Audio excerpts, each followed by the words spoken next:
Hello! And welcome to Explore Home Repeat. My name's Matt. And I'm Izzy. And today we are at the living rainforest near Newbury in Berkshire. No idea what this place is going to be like. Got quite a few mixed reviews online, so we thought we'd come down, find out what it's actually like and give it our review. So I think it's a bit of a smaller attraction, but I'm just looking forward to seeing what they have here. Yeah, I think there's some animals, kind of an indoor rainforest type thing. We'll see what it's like. While you're here, don't forget to like and subscribe. We do day out reviews all across the country. So, ready to go? Let's go.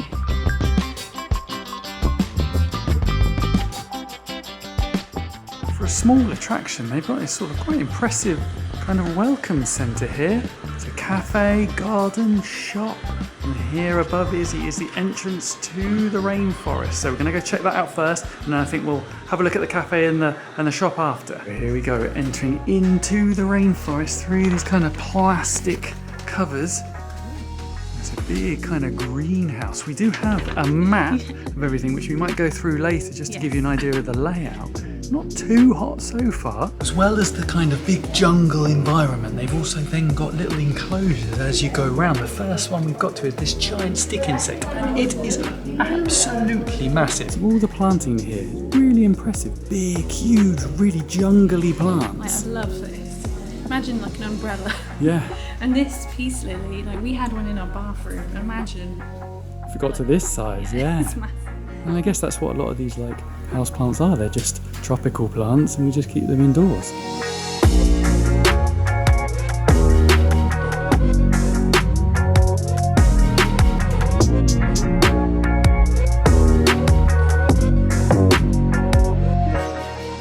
This place really reminds me of that Stratford butterfly garden. Yeah, so yeah, it's probably going to be around the similar size. Yeah, I just guess. obviously without the butterflies, but it's just that kind of big greenhouse, really warm, humid, jungly environment. We'll put a link to that down below if you want to see that review. Now we're going into the small island house. Well, here's something we've never seen before in any zoo at all.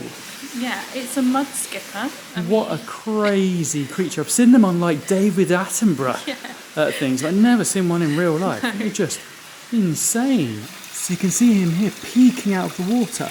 But some of these mud skippers, they are officially a fish, but they spend a vast majority of their lives out of water. And that is just crazy. What have you found? A green iguana. I mean, I don't think he's green, he looks orange, but he's massive.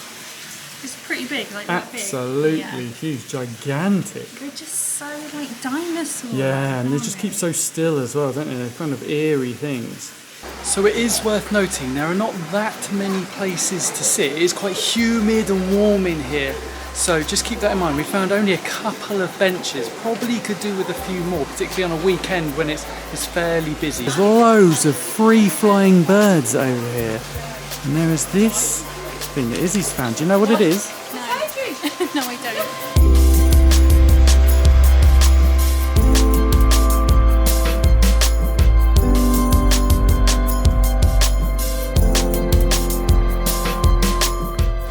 So here's a game. There's a sloth somewhere in here that is kind of free roaming. So got to keep your eyes up above you, I guess. See if we can find it. That's a bit of a challenge for today. It's going to be like 1 out of 100. Yeah, I think it may be quite rare if you see him because they're normally tucked up just a little ball of fur somewhere.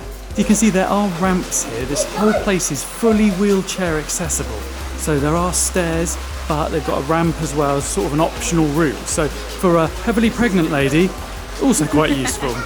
In our quest to find the sloth, no luck. They do actually leave a sign from kind of where the keepers last saw him. So it does give you some idea of kind of where to look, but I mean, we've searched these treetops and we cannot find him anywhere. But named Cinnamon, apparently, a two-toed sloth. So that's our day over here at the living rainforest. What did you think? Yeah, I think it was good. It's small, but we had a good day. Yeah, I think for the price, 12, sort of £13 for an adult in that kind of area, it's all right. Just don't come expecting too much, I would say. It's a little small independent attraction. Probably spend an hour or two, maybe bring some lunch with you, or go in the cafe. Loads of tables in that cafe. Yeah, I think it is small scale, so just don't come expecting a massive great big zoo. What there was though was like there were a few animals in there to kind of keep your interest. It wasn't just like a garden rainforest place. Yeah, it wasn't like just an indoor tropical house. They did actually have a good selection of animals, loads of kind of little pathways to explore, and I think the animals gave you kind of a bit of a reason to kind of search around and see what you could find. So it looked like there were activity sheets for like kids, so to try and spot some of the animals, etc. So good way to keep them occupied, I think.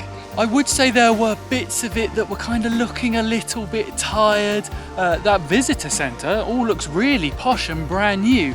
I think gradually they'll kind of renovate bits and update bits just to kind of keep on top of it. But I guess you've got to go. People have got to visit in order to support these little local attractions. They can't really compete with great big zoos. So yeah, I think it's definitely worth a little trip out. Don't travel too far, but if you're within kind of an hour's drive, definitely come along, give it a try. So that's it for today. We're off home. Don't forget to like and subscribe for more day out reviews, and we'll see you next time. Bye! Bye.